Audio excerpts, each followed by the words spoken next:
from the Lakeside Newsroom of the Henrico Citizen, your hometown news source since 2001. This is the Henrico News Minute with publisher Tom Lapis.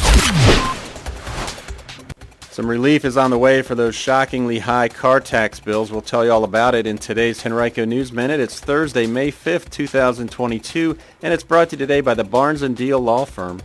And now for the news.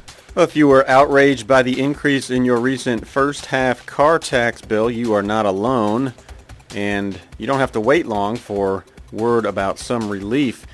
In a story that we were first to bring you yesterday, Henrico County Manager John Vitolkis intends to announce a plan tomorrow to mitigate those car tax increases. He'll announce it during an 11 a.m. news conference Friday.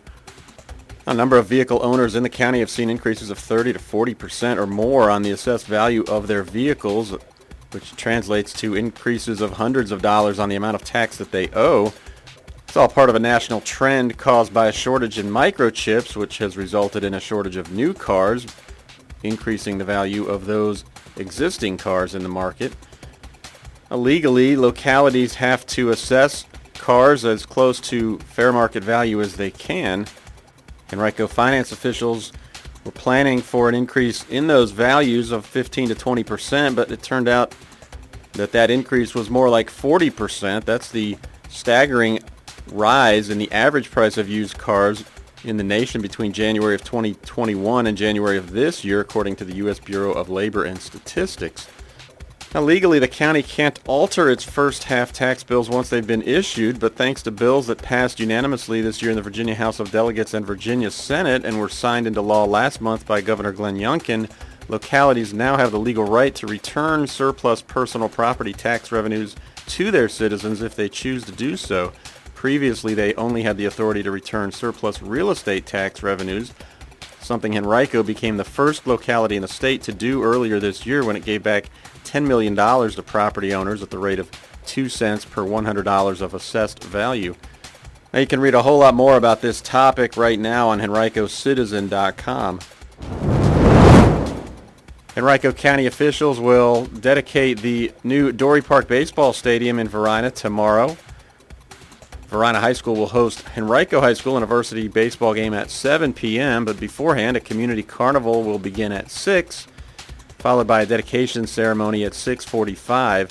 The stadium was transformed from just a field. It now includes covered stadium-style seating, a press box, and other amenities, very similar to RF&P Stadium in Glen Allen. Well, the parent who initiated a formal review of the youth novel A Good Kind of Trouble in order to have it removed from Henrico school libraries withdrew his or her request on Tuesday after the process had been underway for more than 3 months.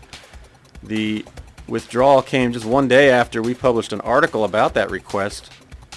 It occurred by phone, so there's no record of the conversation. A school system official said it was a, quote, personal decision for the family, end quote, and that the student in the family simply will not check out the book from a school library. In the original complaint, the parent had written that the purpose of the book was, quote, to indoctrinate, end quote, students, saying that there was nothing good in the book and that the school system should, quote, focus on educating our children, not teaching or offering material supporting any political ideology or militant group, end quote. The novel was published in 2019. It's about a 12-year-old black girl who gets in trouble at school for wearing a Black Lives Matter armband, but sticks up for what she believes in and pushes back against school authority. The parent who submitted the complaint has a child at Gayton Elementary School. Our Anna Bryson has more coverage of this topic right now on henricocitizen.com if you click News and then Education.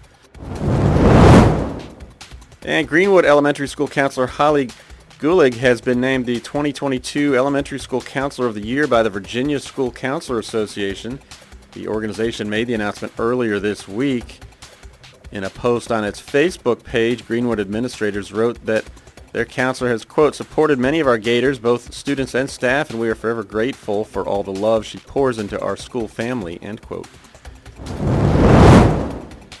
Today's Henrico News Minute has been brought to you by Barnes & Deal. Barnes & Deal has emerged as a highly respected family law firm over the past 3 decades with the resources, skills, and experience necessary to handle high-asset divorces and other complex family law matters across Virginia. To learn more, visit barnesfamilylaw.com, that's BARNES, or call 796-1000.